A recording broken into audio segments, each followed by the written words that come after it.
Alright, good off season for the Philadelphia Eagles coming up, hopefully. And we'll talk a little bit about that. You can even check it out on my blog, awallwest.wordpress.com.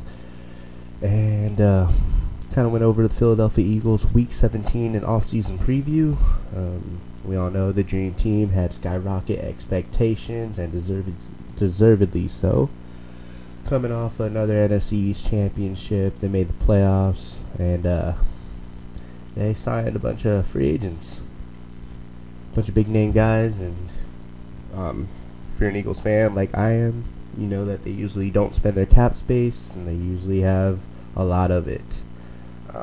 So this year, the difference, they spent it. They were all in for a Super Bowl, and they've come up short. One game out of the playoffs this year, finishing second in the NFC East. We're all pretty much aware of the cons of the season for the Eagles, but they did have some pros. We'll start with today, for example. Week 17 against the Redskins, a home game. LaShawn McCoy wasn't active. Eagles went up 10-zip at the half. Ugly first half. Second half, they opened things up. Vic, he ends the game with 335 yards passing. Deshaun had a long home run touchdown finally. It was a good feeling around the link. They had Deshaun get a ball there. He had a good game. Selleck had himself another strong performance. Macklin, he actually led the team in receiving yards. Avant had a few nice balls in there. Little review. Eagles, they won that game 34-10. It was kind of a dominating performance. About this team, the self-proclaimed Dream Team, they went 2-4 before the bye. After the bye, they went 6-4. They finished with 4 consecutive victories, so they got some momentum heading into the offseason and next season. They beat 2 good defenses in that win streak, the Dolphins and the Jets, and they beat 2 rivals in Dallas and Washington. And so we'll go over the roster a little bit, especially for you Eagle fans out there, even if you're a football diehard just wanting to know about another team. We'll start with the defensive side of the ball, since defense wins championships. And we'll go with the defensive line, which is stacked in Philadelphia. Philly D-line is stacked, and they led the league in sacks, believe it or not, despite Juan Castillo and the overblown weak linebacking corps and the young safeties and the struggles of their Pro Bowl corners. Trent Cole, we know he's a Pro Bowl, All-Pro player. Jason Babin, 2 years in a row doing his thing. But I'm going to give most of the credit to Colin Jenkins, middle of the D-line at D-tackle. Packers are definitely missing this guy. You can ask B.J. Raji and the rest of that defense. Even though he was hurt for part of their run, he was an integral part of that defense over there. And they're missing that because they're last over there in Green Bay. Yeah, Colin Jenkins became a vocal leader. He stopped the run and the pass. He was just a force. He notched 6 sacks this year. He was just active all over the field. And we know about Trent Cole, what he brings to the table. He missed a few games due to injury. I think he had a strained calf. But this guy, when he's in the lineup, if he's not getting sacks, he's drawing double and triple teams. He's getting chipped every play by running backs and tight ends. He's always drawing extra attention. Between him and Jenkins, that definitely helped Babin's continued success. And Babin went out there and did what he's supposed to do. He got 18 sacks, and he's become a monster under Jim Washburn and the wide nine. He's definitely turned his career around and become an elite pass rusher in this league. Another guy definitely helped to have a healthy Juquay Parker. He showed what he can do in the lineup, regardless of age and popularity. He made plays, and he forced turnovers, scored another touchdown this season.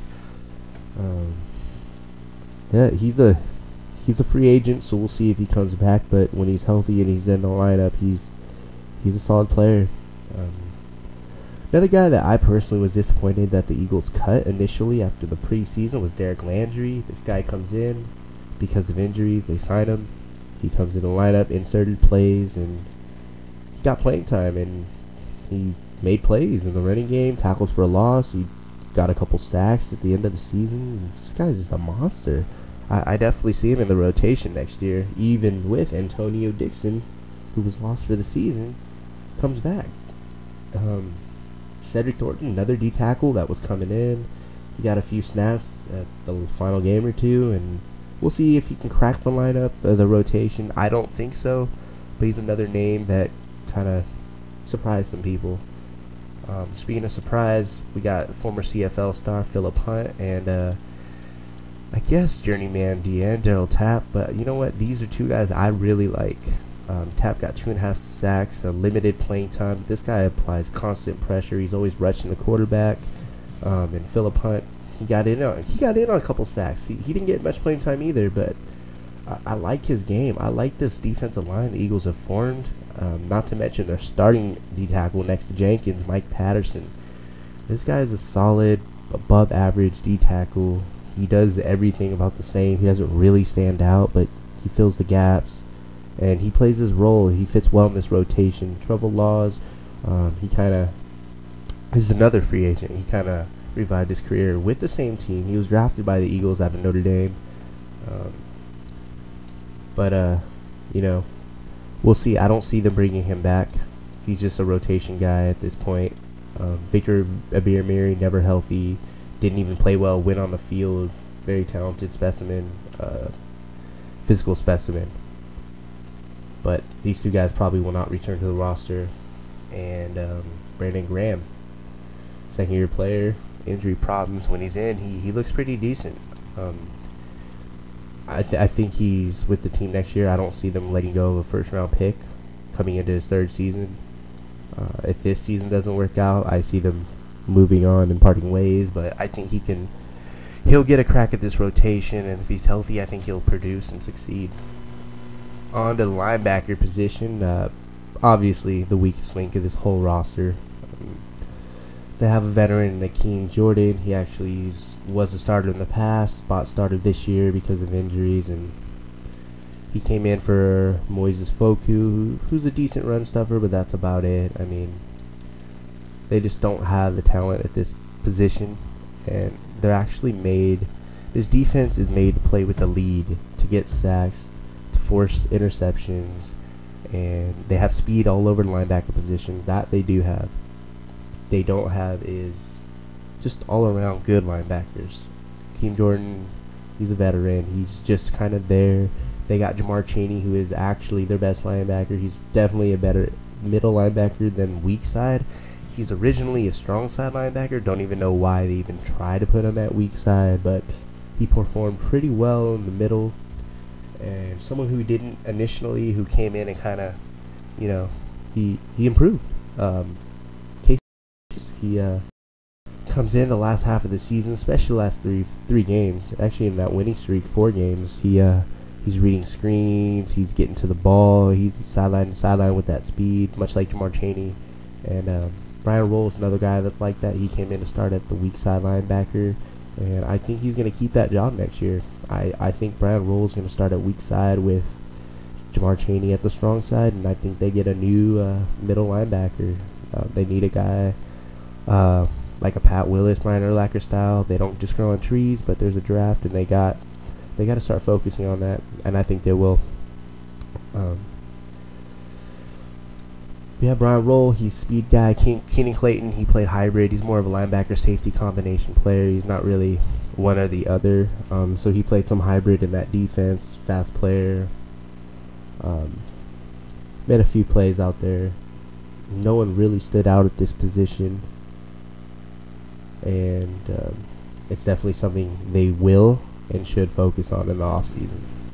And we'll go to their prize secondary. They got star power back there with 3 Pro Bowlers. Asante Samuel, 3 interceptions, 10 passes defended this season. He's actually performed the best out of the whole secondary. We saw Dominique Rodgers-Cromartie, what he can do when he can start. When he's not in the slot, which he had some trouble in the slot.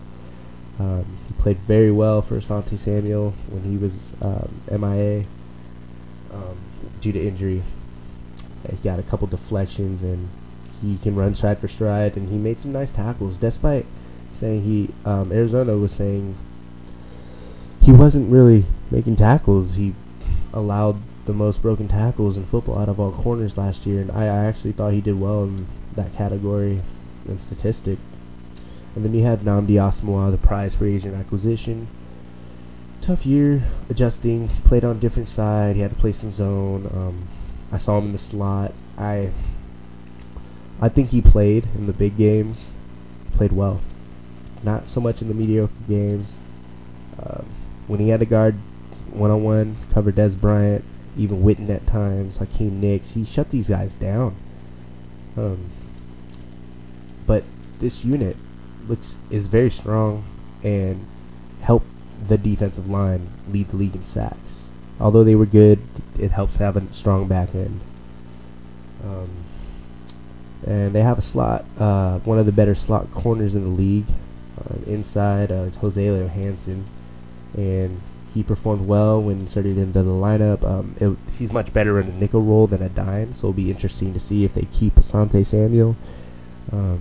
Rogers Cromartie is a free agent, but I think they retained him, and I actually like Juan Castillo's plan at the beginning of the season. I think the last time I saw it was week 5, maybe 6.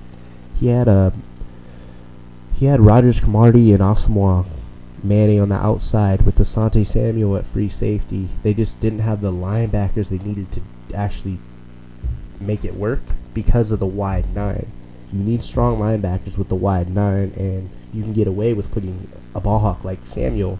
Although undersized, he's a ball hawk. He's around the ball. He makes plays on the ball, and all 3 of these guys need to be on the field, and none of these need to be in the slot. They need, if they go nickel and go slot, they can put Azaleo Hansen in the game, and that's their best lineup.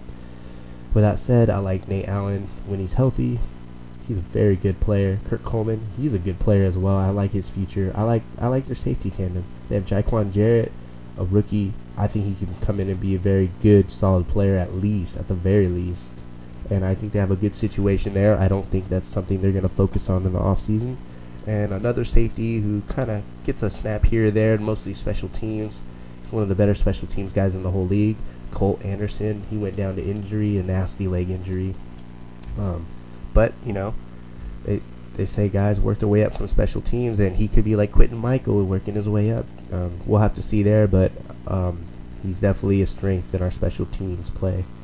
And speaking of that, it seems like the Eagles kind of went to emulate the Oakland Raiders game plan for their kicker and punter combination. That was years ago that they drafted Sebastian Janikowski and Shane Leckler in the same draft, and that's been an elite tandem year in and year out. And last draft, the Eagles drafted Henry and Henry, punter and kicker, and they played well this season. It's never easy to replace a David Akers.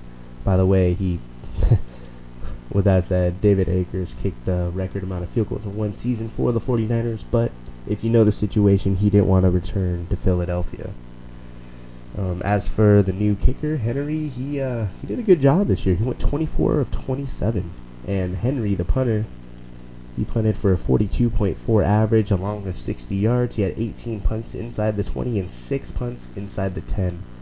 It's very good special teams kicking and punting right there. And Bobby April's units are always good in covering. He's an elite special teams coach. They cover kicks and punts very well. They did have one block this season, but they usually do a fairly well job in that category. The thing that I haven't really seen, and it could be related to Deshaun Jackson's contract situation, or I don't know, just not planning for it maybe, but they didn't do a good job in returning kicks and punts this season. I see Chad Hall returning and making the team again because he's just a flat-out football player. He doesn't shine in any way, but he's not a running back or receiver. He can do a little of this, little of that, but he was the best kick returner for them all year, and punt returner when he got his opportunities. And this kid continues to surprise. He got a couple touchdowns this year, one in the finale, and he's a guy the Patriots would love in a heartbeat. He's just a football player. You put him on the field, he'll play. Patriots got Julian Edelman playing receiver, giving him a handoff here and there, and put him at cornerback for extensive times in games because they're weak in the secondary, and they just play him out there. He's just a football player. He's just doing his job. And they got Woodhead, who's also like that. More of a running back, but he gets carries, he gets receptions. And Wes Welker carries, receptions. They're just football players. You see Aaron Hernandez even getting carries. I mean, I'm a big fan of just getting the best players and then just working with what you got rather than try to get a need, quote unquote, because you can hurt yourself that way. You can pass on talent. You can pass on physical freaks and specimens. Like this team, there's probably like 20 teams out there wishing they drafted Jason Pierre-Paul, monster player, very young, bright future. He's going to be a star in this league for a while. Back to Philly though. Sorry, I had to bring in the rival Giants in there, but that kid is a flat out stud, and as you know, the Eagles picked Brandon Graham ahead of him. So that grading curve is incomplete, just to be fair to Brandon Graham. Offensively, this offensive line, it was never a concern to me, and I don't believe it was a concern to the Eagles or Andy Reid or Howard Mudd. It's just a matter of playing and getting games under their belt. They've only had one starter coming into this season playing at his position, and that was Jason Peters, who is the best in the business at the left tackle blind spot position. Well, not Vic's blind spot, but it's left tackle, and he's just a monster. He takes out 2-3 players every play. He's a beast. If you ever seen a beast, he's a beast. And a veteran, Todd Harrimans, he's made the Pro Bowl before at left guard. Well, he started all season long at the right tackle position, did extraordinarily well. And I think with the off season, he will have a better go against some of the speedy, athletic guys like the Giants have, and like a DeMarcus Ware when he's moved over to that side. But Todd Harrimans did a great job this season, and Evan Mathis, first-time starter. He was a backup for the Bengals. He played left guard this season. He was brought in as insurance, wound up starting all year, and I think he did above average as well. He's one of the better linemen on the team, and it's kind of hard to separate who did better, who did worse, without actual off-season to watch game film and talk to the coaches and hear this and that. But early word is Evan Mathis will be re-signed. He's a free agent. He'll be re-signed to continue left guard for us, for the Eagles. And two rookies, right guard and center. Right guard, you got Watkins, the fireman, former fireman. Danny Watkins came in, struggled the first 2 games. But what do you expect? When you're a rookie, you had a lockout, and you know what? He played solid this season, especially in the run. This is a strong running offensive line. That's a strength for them. They're good on the pass as well. They just got to get in sync with quarterback Michael Vick. Shorter guy, 5'11", passing lanes, tip balls, and they just gotta work that out in the off season. Howard Mudd, Marty Morningway, Andy Reid, and they'll get that done. I'm not worried about that one bit. And that will decrease the turnovers. Familiarity between a quarterback and a line will decrease tip balls, interceptions, indecision, running where you're not supposed to. And I think they'll get that worked out. They'll get it right over there. Speaking of the line, though, Jason Kels, rookie, Pro Bowl caliber. This kid, Howard Mudd turned him into a Jeff Saturday overnight. This guy has the work ethic. The quarterbacks, the offensive line, great job. Can't say enough about Jason Kels. He's a stud.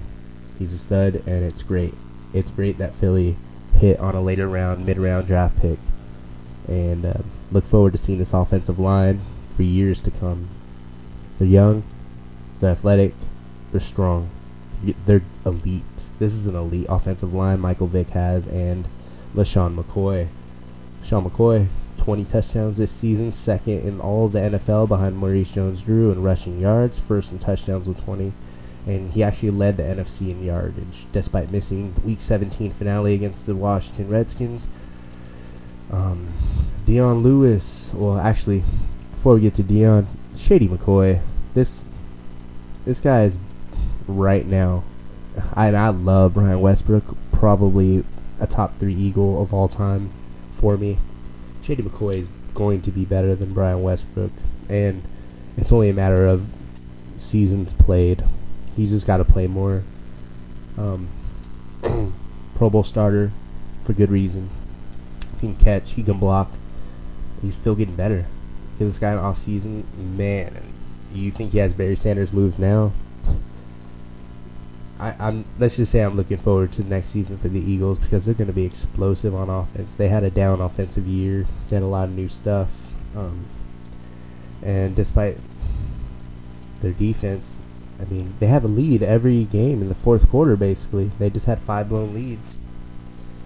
So I mean, Juan got these guys on the same page, and he kind of assumed veterans to kind of know things that they either didn't or were unfamiliar with, which is fine.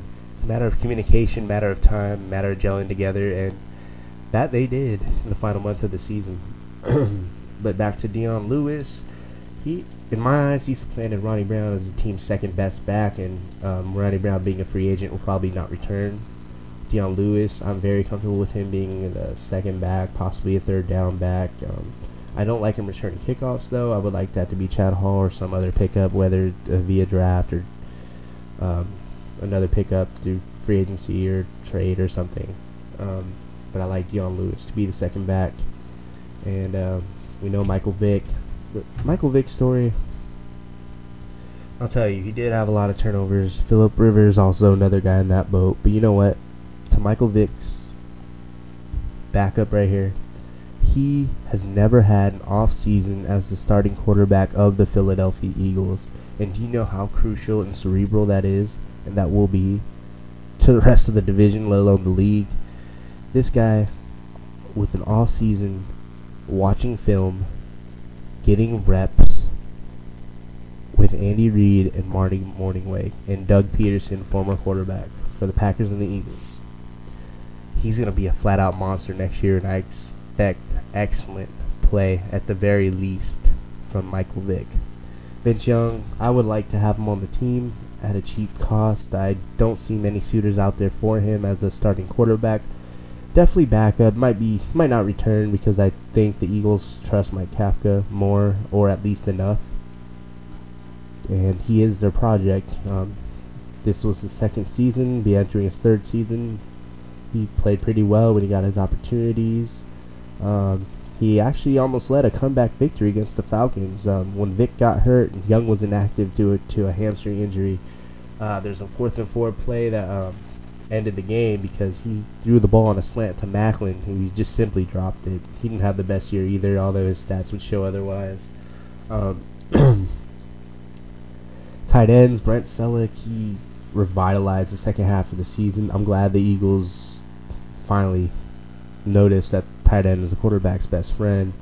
Gets the chains moving, helps the running game.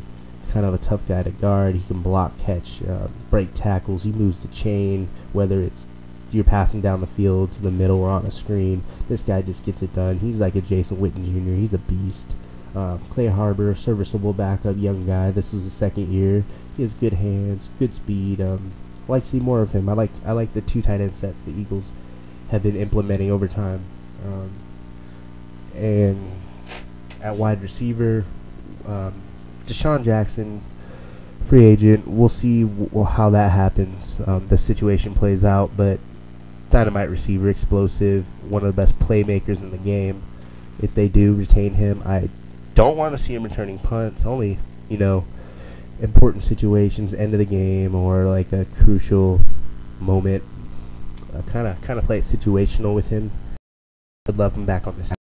I think it was a tough situation, not only for him but his teammates as well. I saw Vic look the other way a lot of times. Sean's dropping balls, yes, but Vic did look the other way when he was open. And I just don't think everything was right. And they got that right. Second half of the year, more than the final 4 games. Macklin still needs to improve. I refuse to believe Macklin's better than Jackson. A lot of people do feel that way. I think he has the tools to be, but he's not there yet. He drops passes just as well. He's a little lazy in his route running, but that's where Jason Avant comes in. I like Jason Avant down the middle of the field. His hands, I'd say, are good, not great, contrary to popular belief. Great inside receiver, though. He knows how to use his body. He's a tough player. Riley Cooper, another young guy, needs to learn how to use his body more. He gives the Eagles another dimension with the fade routes down the field, leaping ability. I just don't think the Eagles do that enough offensively, and that's what will keep him at the 4th receiver spot. Steve Smith, he wasn't much of an impact all year long. There's no way about that, and he won't be returning to this team, be a free agent moving forward. Chad Hall, as mentioned before, just an all-around football player. I hope the Eagles retain him, and I think they will. Coaching. The hot seat, I don't believe there's a hot seat. Not for any of these coaches. I think they got it right. But I will say, most of you think it's Andy Reid offensively. Andy Reid scripts the first 10, 15 plays in the first quarter. Maybe first series or two in the second half in the third quarter. But I think where his abilities come in are just the challenges and timeouts. And that's improved this year. I don't see much of a difference. I actually like him calling timeouts before the 2-minute warning, around the 4-minute mark. I see that method, and you can always get an onside kick under the 2-minute mark if you were down multiple possessions. So I bought into that. It's good with me. It's not that big of a deal.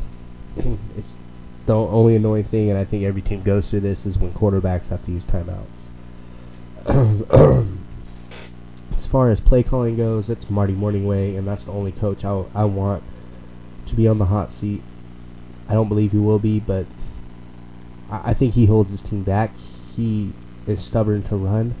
I think it's amazing how McCoy is second in the NFL, first in the NFC in rushing yards, got 20 touchdowns. I think McCoy did that in spite of the play calling and Marty Morningway. And I think Marty put Vic in the offensive line in a tough spot and the receivers in a tough spot. Despite I know players got to play, and they just didn't perform like they should this year. That's why they're not in the playoffs. But for years, I've seen Marty Morningway hold his team back. I've always felt it was him. I never felt it was Andy Reid. I'm sure they game plan together, and they're trying to coincide. And I just think Morningway should get a wake-up call at the very least this offseason. With this offense and this elite offensive line, explosive receivers, Sean McCoy, one of the best backs in football, Owen Smith, tough fullback in there, goes unnoticed, kind of an unsung hero in the blocking game. You got Brent Selleck. I don't know how this offense didn't put up points like they did the last 3-4 seasons, like 24 to 27 range. And this team just underperformed offensively, and I think it hurt their defense. They were passing all the time. They weren't getting ball possession, ball control, and the defense just gets off the field. Then they have to get back on 3-and-outs and punts and not scoring touchdowns, maybe getting field goals kind of hurts the defense. And when you only miss 3 field goals, but you give them to a short field, and the turnovers give you short fields, and the offense needs to do a much better job. I think the defense got more heat than it needed. I just think they were just young at linebacker, safety, and a defense coordinator, and that was just a scapegoat for the media. Concerning Juan Castillo, I think he did a great job. I think he will be back next season in some capacity.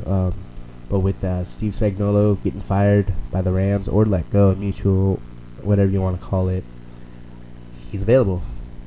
He was a coach for Philly. He was a coach for the Giants, and I think both teams will be going after him.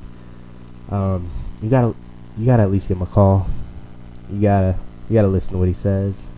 Don't know if Jim Washburn's wide 9 will coincide with Steve Spagnuolo, but what I do know is Juan Castillo and this defense, they buckled down the stretch. And I would not be surprised nor disappointed to see Juan Castillo return next season as the defense coordinator. But I would be upset if they didn't at least give Steve Spagnuolo. And sorry, let me get back to Marty right quick. I would love Norv Turner to be the offense coordinator of this football team. He is a great coordinator, much like Wade Phillips is an outstanding coordinator. He turned the 32nd ranked defense in Houston last season to first this season, which is remarkable. and he didn't even have Mario Williams.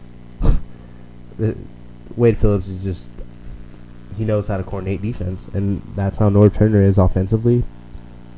Sure, we all know and see his struggles as a head coach, but as a coordinator, I would love him to coordinate the Eagles as opposed to being the next Jet coordinator or some other team that might need him. He will be coaching next season. I'm not sure he'll be a head coach, but he would definitely at the very least be an offensive coordinator in the NFL. Overall, this offseason, Eagles have 13 picks. 1 in the first round, 2 in the second round, 2 in the third round, 2 in the fourth round. I think they have 2 in the fifth round. They have 1 in the sixth, or 3 in the sixth, sorry. They have a ton of picks. They have a ton of talent already on the roster. They have youth across the board. They have the right assembly of coaches. Bobby April, one of the better coaches in the league as well. Special teams. Vic's first time off season in Philly with Andy and Marty as the starter. Defense gelling together.